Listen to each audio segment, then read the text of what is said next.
元和村是从1953年开始的，有71年的历史。元和村是我爷爷3个儿子的名字，阿元、阿和、阿春。我爷爷是从海南岛中国漂洋过海来新加坡，然后他找了一份工作，就是去两耳家人的家里做打扫。有这个机会啦，跟两耳人，他们叫做诺尼亚，学烹饪煮那个两耳菜。他自己开小的餐馆煮那个两耳菜。然后在我10多岁的时候，爸爸就叫我回来帮忙打理这个元和村的生意。对，以前是因为他的厨师跟他工人每个星期一打电话来说，我是从那个总统府，我要打包这几样。后来是他的家人跟因为李光耀先生过世后，他们有访问他说他喜欢吃哪一家的两耳菜，这样他们家人有跟他们讲，他喜欢吃这个两耳菜。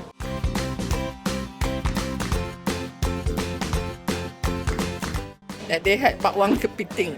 So it's very hard to find this in Peranakan restaurants. And it's also because this dish is very much part of my cousin and my childhood. Grandmother made it very well. Then my cousin's mother learned to make it. So every Chinese New Year reunion dinner, we always have this soup on the menu.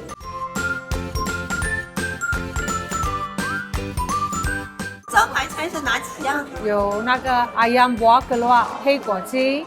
还有那个 babi pongteh， 还有那个凤梨阿桑鱼，我们也自己做我们自己的两耳五香，还有自己做那个欧大鱼还有两耳杂菜，很多样传统的两耳菜。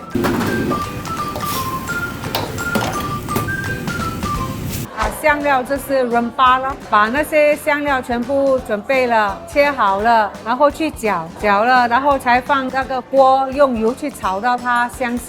rempah 拿来出来煮ayam buah keluak、阿桑鱼、sambal虾这些香料，因为每一样的香料都不同，有好几种香料才可以烹出那个两耳菜来。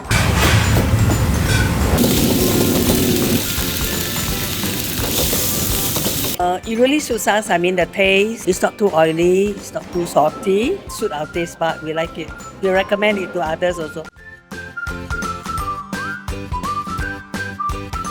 我们其中一个很出名的叫做ikan bawal asam nanas pedas， 它用很多凤梨还有其他的香料来煮，这个很多秘方。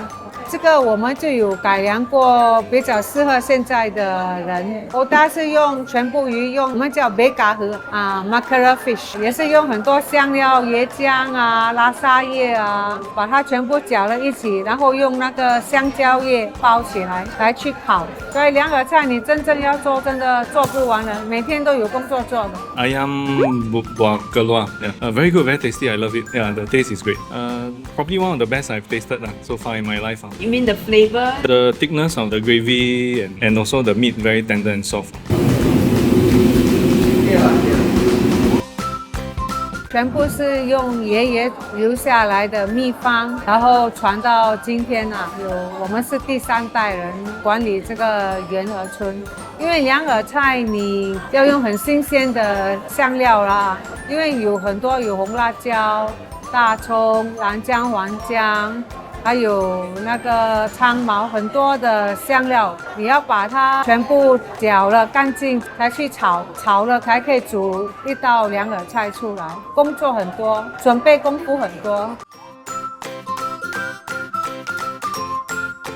最少3天因为你那个黑果，它来的时候是很多沙的，把那些沙泥洗到干干净净的，然后把那个果肉拿出来了，才放猪肉跟鱼肉，再放回去，然后才可以煮黑果鸡。今天煮的 bakla 今天不好吃的，要隔1天它才入味了才好吃。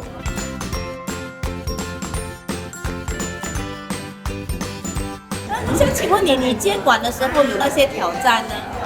很辛苦什么都不会，偶尔会给客人骂，因为以前的两个人都很传统的，如果你煮那个两个菜不对啦，他就会骂你咯。这个都不是叫两耳菜。后来我慢慢学了，跟爸爸学，跟两个人家里的学怎么煮两耳菜，就烹饪煮更好的两耳菜，有自己的客人吧。以前生意也是很难做啊，没有现在这样容易，全部都是你煮了，客人来你的店里试了，还觉得说两耳菜很传统啊，很道地，然后就越来越多客人呐。以前全部都是口碑，没有现在这样有 media 跟你介绍这样，忍耐力要很好了。但现在新加坡的生意也不容易做，什么都贵，做两耳菜就是不可以偷工减料了，不可以说东西贵你不买啊，还是什么，你赚少一点好过没有客人来啊，对吗？你还是用一样的香料，一样的东西做，利润少一点，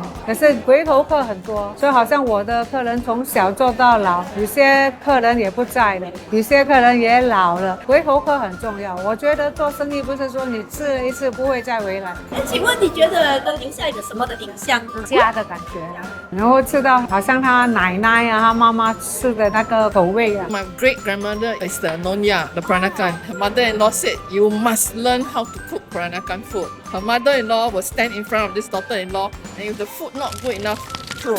Don't eat, throw. Must cook to her standard. So you cook very well. No, we eat very well. We know to eat very well. Will you come back? Yes, in fact, I'm bringing a group of visitors from Malaysia to come and try your food.